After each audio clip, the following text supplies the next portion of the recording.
नमस्कार, good morning प्यारे बच्चों। मैं Suresh Kumar, assistant professor government college Mandalgarh. इस यूट्यूब चैनल में होने वाली इस ऑनलाइन क्लास में आप सभी प्यारे बच्चों का फिर से स्वागत है। उम्मीद है आप सब लोग स्वस्थ और सुरक्षित होंगे और कोरोना महामारी से आप लोग सेफ़ और सुरक्षित होंगे। प्यारे बच्चों, रिसेंट में अपन जो टॉपिक्स डिस्कस कर रहे हैं, वैसे तो ये वीडियो बीकॉम फाइनल वाले बच्चों के लिए है और टैक्सेशन का जो जीएसटी वाला जो मैटर है अपन इस सीरीज़ में अपन देख रहे हैं। तो प्यारे बच्चों, जो टॉपिक जो अपना था वो था आपका क्या नाम से जीएसटी का तीसरा लेसन है। जीएसटी जो पेपर है आपका गुड्स एंड सर्विस टैक्स का, उसका तीसरा लेसन कि आपूर्ति का क्षेत्र और अर्थ है, अपन इसमें डिस्कस कर रहे थे। इससे पहले 2 वीडियोस में मैंने पोस्ट किए हैं, उसमें अपन ने अर्थ देखा है, विशेषताएं देखी है और कुछ ऐसे लक्षण या कुछ ऐसे पॉइंट्स देखे हैं जिसके आधार पर किसी भी व्यवहार या गतिविधि को अपन आपूर्ति मान सकते हैं। ऐसा अपन ने डिस्कशन उसमें किया है।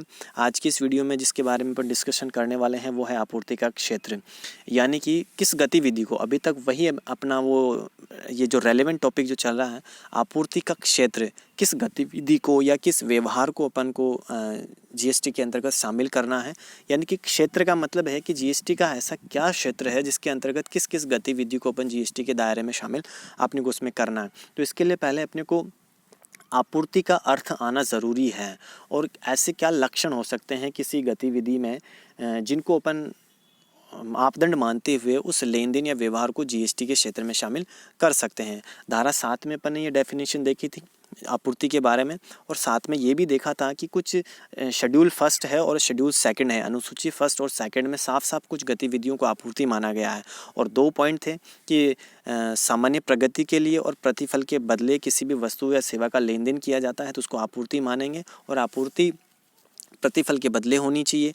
आयात किया है आपने तो वो किसी भी परिस्थिति में, चाहे वो प्रतिफल के बदले हो या बिना प्रतिफल के हो, तो भी उसको अपन क्या मानेंगे, सप्लाई मानेंगे। ऐसा डिस्कशन अपन ने पहले वाले वीडियोस में किया है। अब थोड़ा देखते हैं कि आपूर्ति का क्षेत्र किस मापदंडों के आधार पर अपने को डिसाइड करना है। तो कुछ मापदंड है, ये बिल्कुल लिखा हुआ है। धारा 7 का मैटर फिर से यहाँ पर रिवाइज किया गया है, इसको ज़्यादा पढ़ने की ज़रूरत नहीं है। वही जो पहले वीडियोज़ में जो था वही अपने को इसमें लिखा गया है। देखिए, किसी भी कराधान की जो प्रणाली होती है, टैक्सेशन की जो प्रोसेस होती है, चाहे वो डायरेक्ट टैक्स से संबंधित हो चाहे इनडायरेक्ट टैक्स से संबंधित हो, सबसे इम्पोर्टेंट जो होता है कर का भार डिसाइड करना। यानी कि कर का भार, बर्डन ऑफ टैक्स किस तरह से डिसाइड करेंगे, उसके लिए कुछ क्राइटेरियाज होते हैं। उस बिंदु का निर्धारण करता है जिस पर कर लगाया जाएगा अथवा कर योग्य घटना। कर का भार अगर डिसाइड करना है तो आपको कर योग्य घटना का पता होना चाहिए। बिक्री कर में कर योग्य घटना होगी आपकी माल को बेचना। उत्पाद शुल्क में माल का उत्पादन कर दिया, उसका निर्माण कर दिया, वही कर योग्य घटना होगी। सेवा कर में अगर आपने सेवा दे दी है तो वो कर योग्य घटना होगी, आपको टैक्स लगाना है।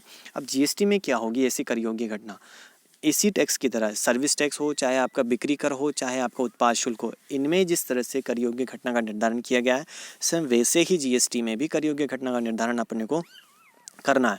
और कर योग्य घटना का निर्धारण हो गया तो समझ लीजिए जीएसटी के क्षेत्र का निर्धारण आपने कर लिया।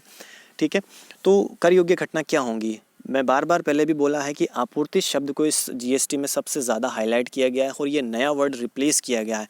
बिक्री हो, कुछ भी हो, इन सब जगह पर एक आपूर्ति शब्द को रिप्लेस किया गया है। ये आपूर्ति शब्द अगर आपने सही से समझ लिया है तो आप जीएसटी का क्षेत्र आप आसानी से समझ चुके हो। ठीक है, तो आपूर्ति की डेफिनेशन देखी है अपने, कुछ लक्षण भी देख चुके हैं। मैं बार बार वही चीज़ रिपीट कर रहा हूँ, अगर आपने वो चीज़ समझी है तो कोई दिक्कत नहीं है। फिर भी अब क्षेत्र का मतलब कुछ मापदंड इन्होंने बनाए हैं, जो लक्षण अपन ने पढ़े हैं वही मापदंड है। अगर आपने वो समझे हैं तो ये वाला मैटर समझने में बहुत ही आसान होगा। तो सीधा मैं मापदंडों पे आता हूँ। क्या है पहला मापदंड, क्या नाम से आपूर्ति का अगर क्षेत्र आपको डिसाइड करना है तो सबसे पहले जो आपूर्ति अगर आपने की है किसी भी माल की या सेवा की, वो किससे संबंधित होनी चाहिए, माल से होनी चाहिए, सेवा से संबंधित होनी चाहिए, या दोनों की भी हो सकती है। कैसे हो सकती हैं, फॉर एग्ज़ाम्पल आपने किसी को फ्रिज बेचा है, आप एक व्यापारी हो, अगर आपने फ्रिज बेचा है तो क्या है वो गुड्स है, और उसके साथ उसके मेंटेनेंस की सर्विस भी आप देते हो कि 1 महीने 6 महीने तक अगर ख़राब हो जाता है तो हम इसकी फ्री में रिपेयरिंग करेंगे। उसमें जो गैस जो भरी जाती है सीएफसी गैस, वो हम लोग फ्री में भरेंगे। ठीक है, गारंटी की सेवा अगर आप देते हो कि ख़राब हो जाता है तो हम उसको रिप्लेस कर देंगे। वारंटी की सेवा अगर आप देते हो तो साथ दोनों दे रहे हो, गुड्स भी आपने सप्लाई किया है और सेवा की भी सप्लाई आप दे रहे हो, तो ये दोनों भी हो सकता है। हो सकता है आप सिर्फ फ्रिज ही दो, गारंटी वारंटी की कोई सेवा नहीं दो, तो वो चीज़ अलग हो जाती है। दोनों पर है सप्लाई दोनों। ठीक है, तो सबसे पहले अब सप्लाई तो दे दी आपने, ये चीज़ समझ ली कि मैंने फ्रिज बेचा है या उसके साथ सर्विस दी है, तो अब माल की डेफिनेशन भी अपने को समझनी है। इसी चीज़ के बारे में इस वीडियो में डिस्कशन करने वाले हैं। माल क्या होगा, सेवा क्या होगा। जिस तरह से अपन देख रहे हैं कि आपूर्ति किसको मानेंगे, उसी तरह से माल किसको मानेंगे और सेवा किसको मानेंगे, गुड्स किसको कहोगे, सर्विस किसको कहोगे। चलिए देखें माल और सेवा के बारे में क्या लिखा हुआ है अगली स्लाइड में। तो देखिए माल से संबंधित डेफिनेशन इसमें दे रखी है और सर्विस के बारे में यानी कि सेवा का अर्थ भी इसमें ज़रूर समझाया है। इसको थोड़ा सा फोकस करके देखना। कोई चीज़ समझ में नहीं आती तो आप मुझे कमेंट में ज़रूर बताना, अंडरलाइन कर लेना, क्योंकि अपने पास मैटर जो है सेम है। आप सभी स्टूडेंट्स के पास जो बुक्स है और मैं जिस बुक से पढ़ा रहा हूँ वो दोनों सेम है अपने पास। MDS यूनिवर्सिटी के सिलेबस के अकॉर्डिंग है, कंफ्यूज होने की ज़रूरत ही नहीं है। आप तुरंत बेहिचक आप कमेंट करके मुझे प्रॉब्लम बताएं। तो देखिए माल के डेफिनेशन के बारे में क्या लिखा गया है, ये देखिए मैं इसको सर्किल में डाल देता हूँ। माल के लिए लिखा गया है कि मुद्रा एवं प्रतिभूतियों को छोड़कर सभी प्रकार की चल संपत्तियाँ, परंतु इसमें अभियोग योग्य दावे, खड़ी फसलें, घास अथवा अन्य ऐसी वस्तुएं जो जमीन से जुड़ी हो अथवा भूमि का हिस्सा हो, जिनको आपूर्ति से पूर्व अथवा आपूर्ति अनुबंध के तहत पृथक करने का अनुबंध किया गया हो, सम्मिलित है। ये डेफिनेशन माल की डेफिनेशन है, गुड्स की डेफिनेशन है। क्लियर हो गया है बिल्कुल किसको माल नहीं मानना है मुद्रा एवं प्रतिभूतियों को छोड़कर। बाकी जब भी जितनी भी चल संपत्तियां हैं, ठीक है, परंतु अभियोग योग्य दावे, ऑक्शनल, कोर्ट में कुछ केसेस आपके चल रहे हैं किसी भी माल के संबंध में या किसी भी सेवा के संबंध में, सप्लाई के संबंध, उनको छोड़ते हुए अगर खड़ी फसल है वो भी है, घास अथवा अन्य ऐसी वस्तुएं जो जमीन से जुड़ी है अभी उनको अलग नहीं किया गया है, अथवा भूमि का हिस्सा हो जिनकी आपूर्ति से पूर्व अथवा आपूर्ति अनुबंध के तहत पृथक करने का अनुबंध किया गया हो, सम्मिलित है। ऐसी फसल है या घास है जो जमीन से जुड़ी हुई है, अभी उसको अलग नहीं किया गया है, अलग करने का चाहे अनुबंध कर लिया गया है, ठीक है।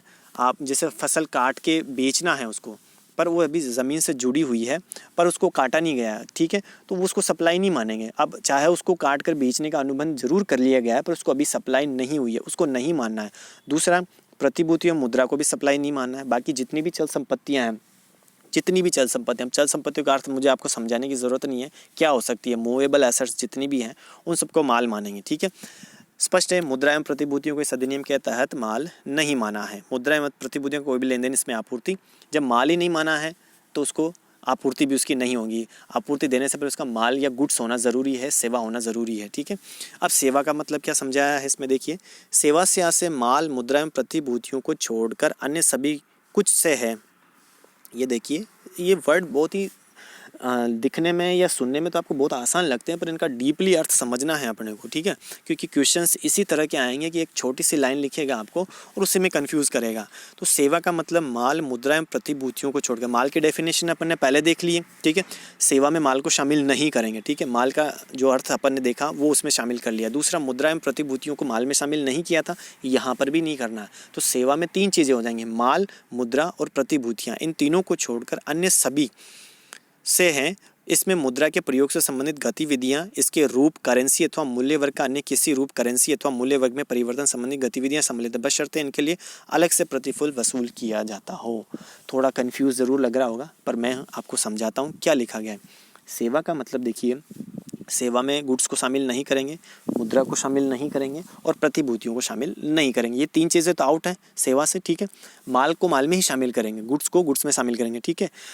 प्रतिभूतियाँ बची और आपका क्या बचा, मुद्रा। इनको ना तो माल मानेंगे और ना ही सेवा मानेंगे, ठीक है। अब सेवा में क्या मानेंगे, इन सबको छोड़कर जो भी सेवा, जो भी चीज़ आपने दी है वो सेवाएं हैं, ठीक है।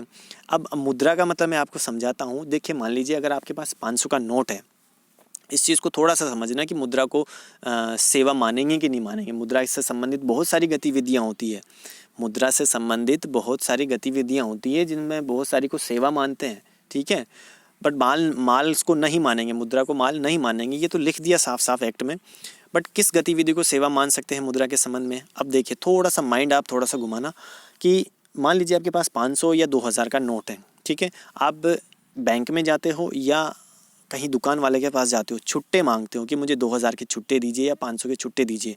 आपने 500 का नोट दिया और उसने 100 के 5 नोट दे दिए आपको। ये जो सेवा दी उसने आपको नोट अवेलेबल करवाए, छुट्टे नोट अवेलेबल करवाए, तो ये जो सेवा होगी ये सेवा नहीं होगी। इस एक्ट के तहत इसको सप्लाई नहीं मानेंगे। आपने 500 का नोट दिया है और 500 को ही छुट्टे आपने उसको लिए हैं, किसी तरह का कोई प्रतिफल आपने ऐड करके नहीं दिया है और ना ही उस बंदे ने आपसे कोई कमीशन लिया है तो मुद्रा का ही लेन देन ना, है तो गतिविधि मुद्रा से संबंधित, पर इसको क्या मानेंगे अपन, सेवा नहीं मानेंगे। गांठ बांध लीजिए, इस तरह की अगर कोई एक्टिविटी है तो उसको सेवा नहीं मानेंगे। बट अगर आप 500 रुपये के नोट के बदले दूसरी करेंसी लेते हो बैंक में जाके, समझ रहे हो, बैंक में जाके अगर दूसरी करेंसी 500 रुपये के बदले आप डॉलर खरीद रहे हो या एक्सचेंज करवा रहे हो मुद्रा का, डॉलर ले रहे हो या पौंड ले रहे हो या जापानी मुद्रा ले रहे हो या चाइनीज़ मुद्रा ले रहे हो और उसके बदले में कमीशन लेते हैं, वो लोग जो आपको सेवा देगा वो कमीशन लेगा और आप 500 का नोट उसको दे रहे हो तो आपको कट के पैसा मिलेगा, ठीक है, जो भी उसका मूल्य होगा वो मुद्रा मिले, तो एक सेवा हो गई। ये उस बंदे ने कमीशन, प्रतिफल तो ऐड किया उसने, प्रतिफल है इस लेन देन में, तो ऐसी गतिविधि अगर आप प्रतिफल के बदले कर रहे हो तो वो उसको अपन क्या मान लेंगे, सेवा मान लेंगे, ठीक है, और वो जीएसटी के दायरे में आ जाएंगी और सेवा की सप्लाई हो जाएगी, ठीक है। इसी तरह से मुद्रा से संबंधित और भी गतिविधियां हो सकती है जिनको अपन सेवा मानते हुए सप्लाई मानेंगे, ठीक है। तो अब देखिए, जैसा मैंने नोट्स का उदाहरण दिया, तो बैंक में आप जाते हो, नोट जैसे नोट अगर आप एक्सचेंज करवा रहे हो, छुट्टे ले रहे हो, तो उसको अपन नहीं मानेंगे सप्लाई और ना ही उसको सेवा मानेंगे, ठीक है। बट बैंक में मुद्रा से संबंधित और बहुत सारी सेवाएं होती है। आप पैसे जमा करते हो, ठीक है, आपके खाते में इंटरेस्ट जुड़ता है, आप विड्रॉल करवाते हो या बहुत सारी ऐसी गतिविधियां हैं, लॉकर की सुविधा लेते हो जिससे बैंक चार्ज लेता है आपको, ठीक है। तो ऐसी मुद्रा से संबंधित बहुत सारी गतिविधियाँ हैं जिनको सेवा मानते हैं। इसमें जो मुख्य तौर पर है वो मुद्रा एक्सचेंज करवाना, रुपए के बदले आप कोई अन्य मुद्रा ले रहे हो और सामने वाला आपसे कमीशन चार्ज करके ले रहा है तो वो एक सेवा हो जाएगी। ये साफ साफ इसमें लिखा हुआ है। तो माल और सेवा का अर्थ आपको समझ में आ गया होगा, ठीक है। ट्रांसपोर्ट की सर्विसेज हैं, वायुयान की सर्विसेज है, होटल की सेवाएं हैं, ये मोटा मोटा आपको अच्छे से पता है कि किसको सेवा मानेंगे और किसको नहीं मानेंगे। ये एक डेफिनेशन पर आपको क्लियर होनी चाहिए एक टैक्स एक्सपर्ट के रूप में, ठीक है, किसको सेवा और किसको माल अपन मानेंगे, क्योंकि अपन जो टैक्स लगाएंगे वो इसी पर लगाएंगे, ठीक है। अब माल एवं सेवाओं की आपूर्ति किसी भी रूप में हो सकती है, ठीक है। माल एवं सेवाओं की आपूर्ति किसी भी रूप में हो सकती है। माल कैसा भी हो सकता है, सेवा कैसी भी हो सकती है। अब माल कैसे हो सकता है, बिक्री के रूप में उसका स्थानांतरण, आपूर्ति की जा सकती है। मतलब कि आपूर्ति किस तरह से होंगी, क्या हो सकता है, माल को किस तरह से आप सप्लाई दे सकते हो, उसकी बिक्री करके दे सकते हो या उसको स्थानांतरित करके दे सकते हो या लाइसेंस दे सकते हो या उसको किराए पे दे सकते हो या अदला बदली कर सकते हो। ये सारे वर्ड आपको अच्छे से पता है, अपन ने डेफिनेशन में भी देखे हैं, ठीक है। किराए के रूप में दिया है, अदला बदली करके दिया है, मतलब माल के बदले माल दे दिया, या सेवा के बदले सेवा दे दी, या सेवा का आपने बिक्री किया, सेवा को बेचा, यानी कि आपने सप्लाई दी, तो किसी भी तरह से हो सकता है। अब ये चीज़ें बिक्री है, आप बिक्री किसको बोलेंगे, हस्तांतरण किसको बोलेंगे। बिक्री के लिए देखिए धारा 7(1)(a) में लिखा है कि आपूर्ति की विधि जो बिक्री है, और बिक्री और हस्तांतरण को क्या है, आपूर्ति की विधि माना गया, एक फॉर्मेट है कि इस तरह से भी आप माल की सप्लाई या सेवा की सप्लाई दे सकते हो।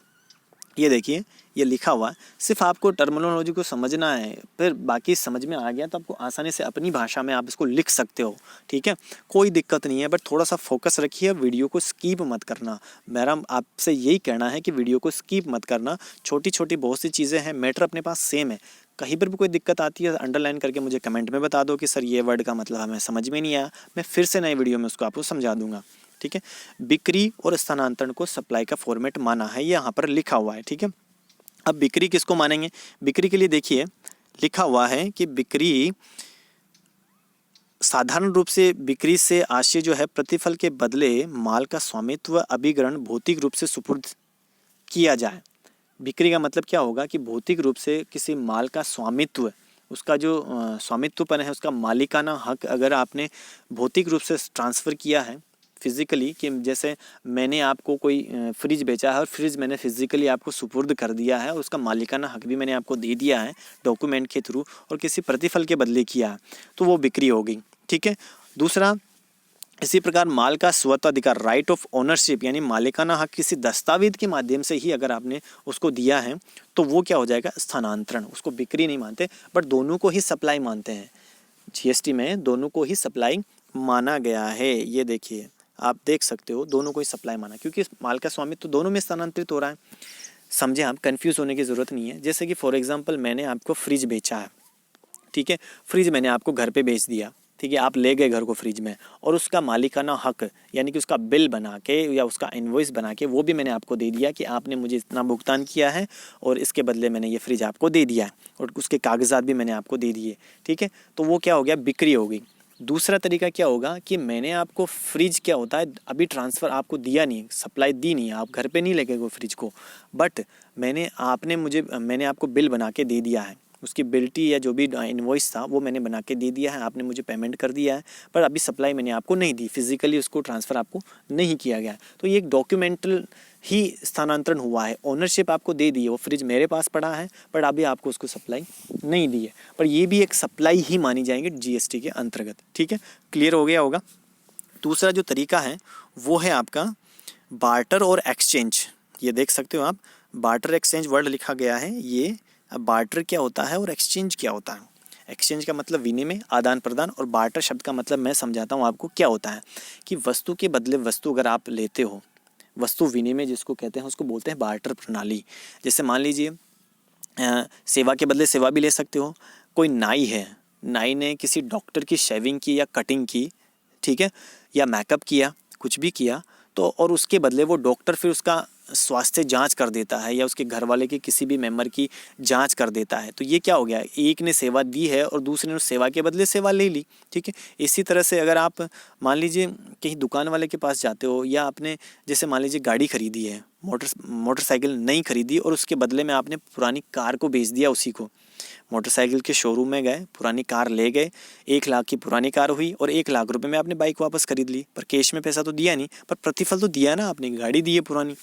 तो ये वस्तु के बदले वस्तु, इसको बोलते हैं बार्टर प्रणाली। तो अगर इस तरह का जो होगा एक्सचेंज बोलते हैं। बार्टर प्रणाली में वस्तु के बदले वस्तु, और एक्सचेंज में अगर किसी नई की जगह पुरानी आप दे रहे हो या बट नगद में कोई लेन देन नहीं कर रहे हो, तो बार्टर एवं एक्सचेंज दोनों को ही आपूर्ति की विधियों में शामिल किया गया है। तो आपूर्ति की विधियाँ कितनी हो गई, एक तो बिक्री, एक स्थानांतरण और एक बार्टर और एक्सचेंज, 4 तरह की तो ये हो चुकी हैं, और आगे भी हैं, पर इनमें नगद का आदान प्रदान नहीं होता है। चलिए आगे बढ़ते हैं, क्या लिखा गया है। जैसे अब ये उदाहरण जैसा मैंने बताया था वैसा का वैसा ही उदाहरण है, पुरानी कार का बदले नई आप कार लेते हो। और दूसरा संयुक्त रूप में भी हो सकता है कुछ। अब इस 2 उदाहरणों में तो नगद का कहीं लेन देन ही नहीं था, पर आंशिक रूप से नगद का भी भुगतान कर सकते हो। जैसे मान लीजिए पुरानी कार है आपके पास या पुरानी बाइक है, अब आपको नई खरीदनी है। जैसे पुरानी कार है 1 लाख रुपए की, पुरानी कार है 1 लाख रुपए की और नई कार आ रही है 5 लाख रुपए की। आपने पुरानी कार को दे दिया और 4 लाख रुपए नगद में दे दिए, तो दोनों हो गया संयुक्त। ठीक है, तो ये जो स्थानांतरण या बिक्री या बार्टर या जो भी आपका स्थानांतरण से संबंधित जो विधि है, इसको भी आपने सप्लाई मानेंगे। बार्टर हो चाहे एक्सचेंज हो, ये भी एक सप्लाई वाला मोड हो गया। लाइसेंस या पट्टा किराया, ये भी आपका क्या हो गया, ये डेफिनेशन में अपन देख चुके हैं। ये मापदंड हैं जिनके आधार पर किसी गतिविधियों को आप आपूर्ति मानोगे, किसी भी माल को या सेवा को आपूर्ति मानोगे।